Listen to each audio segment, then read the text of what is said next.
Halo, saya Franciscus Jumiadin, mahasiswa PPG dalam jabatan kategori 1, gelombang 2, Universitas Negeri Yogyakarta tahun 2022 akan melaksanakan PPL Aksi 2 pada SMA Negeri 1 Satar Mese. Selamat menyaksikan.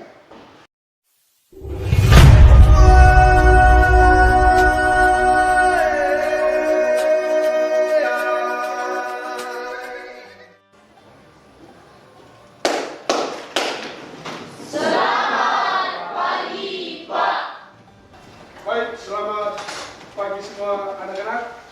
Pagi, Pak. Bagaimana kabar hari ini? Baik. Sebelum kita mulai pelajaran pada hari ini, kita buka dengan doa. Dalam nama Bapa dan Putra dan Roh Kudus. Ya, silakan dulu. Selanjutnya, Bapak Guru akan mengecek kehadiran kalian. Kita jumlahnya 21 orang. Sebelum kita mulai pembelajaran, marilah kita menyiapkan segala hal yang berkaitan dengan pembelajaran pada hari ini. Baik anak-anak, pada hari ini kita akan membahas materi yang berkaitan dengan pembelajaran kita minggu lalu. Oke. Masih ingat kemarin materi minggu lalu? APBN. Ya. Ada yang masih ingat kepanjangan dari APBN? Oh ya, silakan. Ya, di APBN. Masih ada lagi yang masih ingat pembelajaran kita kali lalu? Oh ya, ini apa? Pengertian APBN. Apa itu APBN? APBN merupakan rencana keuangan tahunan pemerintah yang disetujui oleh Dewan Perwakilan Rakyat. Materi kita pada hari ini, kita akan membahas materi tentang APBD. Ya, APBD dalam pembangunan ekonomi. Sebelum kita lanjut, kita lihat dulu ya. Lihat dulu semua. Semua sekarang. Oke, siap. Yes. Tujuan pembelajaran kita pada hari ini adalah sebagai berikut. Yang pertama, siswa mampu menjelaskan pengertian APBD. Kemudian yang kedua, siswa mampu menjelaskan fungsi dan tujuan APBD. Dan yang kelima, siswa mampu menganalisis penggunaan APBD. Ya. Selain kita mengikuti pembelajaran, saya selaku Bapak Guru sebentar akan menilai keaktifan kalian dalam proses pembelajaran. Sesuai dengan tujuan pembelajaran kita pada hari ini tadi, kita akan membahas tentang APBD. Ya, APBD. Jadi APBD itu adalah anggaran pendapatan dan belanja daerah. Jadi APBN dan APBD itu hampir sama. Ada yang bisa menjelaskan hubungan antara APBD dan APBN? Yes, Pak. Oh ya. Hubungan antara APBN dan APBD adalah ada sebagian dana daerah yang bersumber dari APBN. Ya. Kita melihat video ini, kita saksikan sama-sama. Struktur APBD, mari kita analogikan APBD adalah sebuah kantong atau wadah seperti gambar ini. Dalam kantong ini kita akan memasukkan sejumlah uang dan kemudian uang itu akan kita keluarkan lagi. Begitulah analogi sederhana tentang APBD. Uang yang masuk dinamakan sebagai penerimaan daerah dan uang yang keluar dinamakan pengeluaran daerah. Kita beralih ke informasi lain pemirsa, proses pembahasan APBD ketiga oleh DPRD dan Pemkab Jember terus dikebut. Hal tersebut dilakukan sebagai upaya mitigasi ketidakpastian kondisi ekonomi pada tahun depan. Ada yang bisa memberikan tanggapan berkaitan dengan video yang ya, saya. Proses pembahasan APBD oleh anggota DPRD dan pemerintah Kabupaten Jember tahun 2020. Ya, pembelajaran kita pada hari ini kita menggunakan model pembelajaran PJBL. Sebelum kita mengerjakan proyek, kita dengar dulu informasi berkaitan dengan materi kita pada hari ini. Yang pertama tadi pengertian APBD sudah tadi ya. Rencana keuangan tahunan pemerintah daerah. Selanjutnya fungsi APBD. Jadi fungsi APBD itu ada 5. Yang pertama fungsi otorisasi dan yang terakhir itu adalah fungsi distribusi. Pada dasarnya APBD disusun sebagai pedoman pendapatan dan belanja dalam melaksanakan kegiatan pemerintah daerah.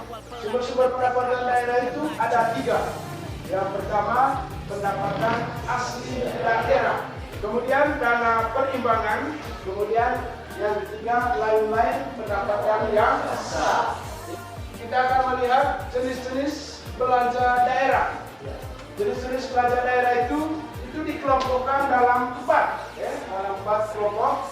Yang pertama itu belanja aparatur daerah, dan yang terakhir itu adalah belanja yang tidak tersangka atau belanja yang tidak tersangka. Itu informasi berkaitan dengan materi APBD kita pada hari ini.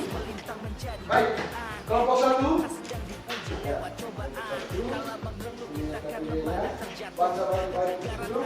Di sini sudah disiapkan peralatan, jadi kertas, pensil, spidol, dan penggaris. Silakan mulai bekerja. Di situ ada datanya, perhatikan datanya baik-baik berkaitan dengan penggunaan APBD. Nomor 4.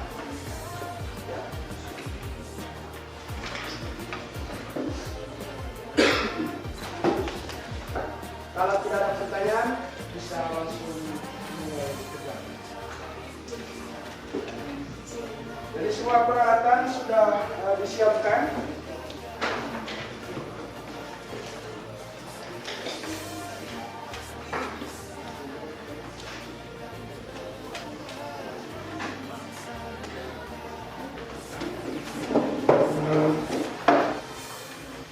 Jadi proyek kita pada hari ini membuat ringkasan penggunaan APBD. Di data yang saya sudah bagikan itu data berupa tulisan. Sedangkan tugas kalian itu mengkonversikan data tersebut ke dalam bentuk bagan atau grafik. Tadi kita mulai 10.25. 10.25 20 menit dari 10.25 10.45 selesai. Ya, kalau ada yang tidak jelas bisa ditanyakan. Oke, sudah selesai? Sudah, Pak. Baik, sekarang kita presentasi. Namun sebelumnya kita nonton dulu video ini.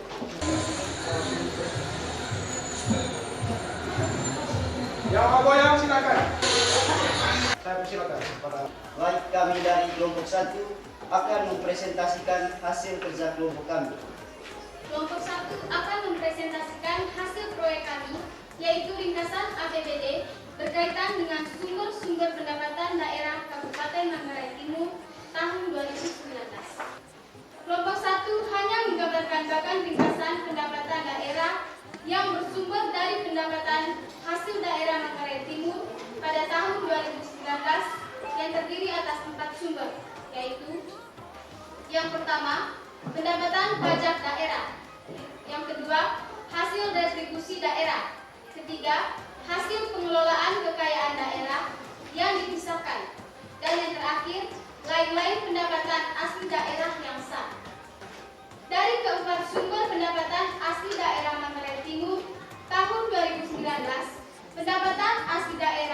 yang tertinggi adalah berasal dari lain-lain pendapatan asli daerah, yaitu sebesar Rp27.875.000 atau sebesar 42,51% dari pendapatan asli daerah dan 23% dari seluruh pendapatan daerah Manggarai Timur tahun 2019, seperti pada bagian yang berwarna kuning.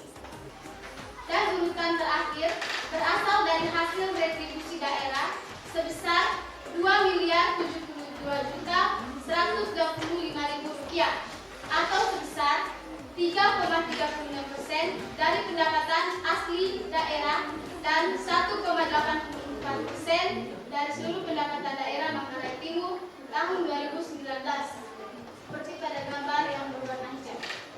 Waktu selanjutnya saya persilakan teman-teman untuk menanggapi hasil kerja kelompok kami. Kepada teman-teman dipersilahkan. Pertanyaannya, apa yang dimaksud dengan lain-lain pendapatan asli daerah yang sah? Baik, terima kasih kepada kelompok 4 yang sudah memberikan pertanyaan kepada teman-teman. Ya, kami persilakan kepada kelompok 1. Silakan jawab pertanyaan dari kelompok 4. Saya persilakan teman saya Sari untuk menjawab pertanyaan dari kelompok 4. Penerimaan daerah yang tidak termasuk dalam jenis pajak dan hasil pengelolaan kekayaan daerah yang dipisahkan yang termasuk di dalamnya adalah 1. Hasil penjualan kekayaan daerah yang tidak dipisahkan. 2. Jasa giro pusaka terbuka. 3. Keuntungan selisih nilai tukar rupiah terhadap mata uang asli dan komisi. 4. Potongan ataupun bentuk lain sebagai akibat dari penjualan dan pengadaan barang dan jasa oleh daerah. Demikianlah diskusi kerja kelompok kami. Sekian dan terima kasih. Oke anak-anak, terima kasih kepada kelompok 1 yang sudah mempresentasikan hasil kerja proyeknya. Jadi kelompok 1 tadi membahas ringkasan APBD Kabupaten Manggarai Timur tahun anggaran 2019, terutama berkaitan dengan pendapatan asli daerah. Kita akan menyimpulkan secara umum dari kegiatan pembelajaran kita pada hari ini. Saya minta salah satu siswa untuk menyimpulkan pembelajaran pada hari ini. Ya. Dipersilakan. Ya. Kesimpulan pembelajaran. 1. Pengertian APBN. 2. Fungsi dan tujuan APBN. A. Fungsi APBN ada 5, yaitu 1. Fungsi otorisasi. Yang kedua, fungsi perencanaan. 3. Fungsi pengawasan. Fungsi pengawasan berarti APBD menjadi pedoman untuk menilai atau mengawasi apakah kegiatan penyelenggaraan pemerintahan daerah sudah sesuai dengan ketentuan yang telah ditetapkan. 4. Fungsi alokasi. Fungsi alokasi berarti APBD dalam pembagiannya harus diarahkan dengan tujuan untuk mengurangi pengangguran, pemborosan sumber daya, serta meningkatkan efisiensi dan efektivitas perekonomian. Yang kelima, fungsi distribusi. Ya, baik, itu tadi kesimpulan secara umum materi kita pada hari ini berkaitan dengan penggunaan APBD. Jadi apa yang kita dapatkan pada hari ini kiranya bermanfaat untuk tugas dan kehidupan kalian, terutama masa depan kalian berkaitan dengan penggunaan APBD. Yang berikut untuk kuis nanti saya berikan kepada ketua kelas. Ya. Kuisnya nanti dibagikan kepada teman-teman kalian, dikerjakan di rumah, dikumpulkan minggu depan. Ya. Untuk kuisnya. Kemudian anak-anak untuk minggu depan saya tugaskan kalian untuk membaca materi tentang mekanisme penyusunan APBD. Yang pertama, terima kasih atas partisipasi anak-anak sudah mengikuti pembelajaran kita pada hari ini. Kemudian mohon maaf kalau ada kata-kata ataupun tingkah laku dari bapak guru yang tidak berkenan, dan tempat ini saya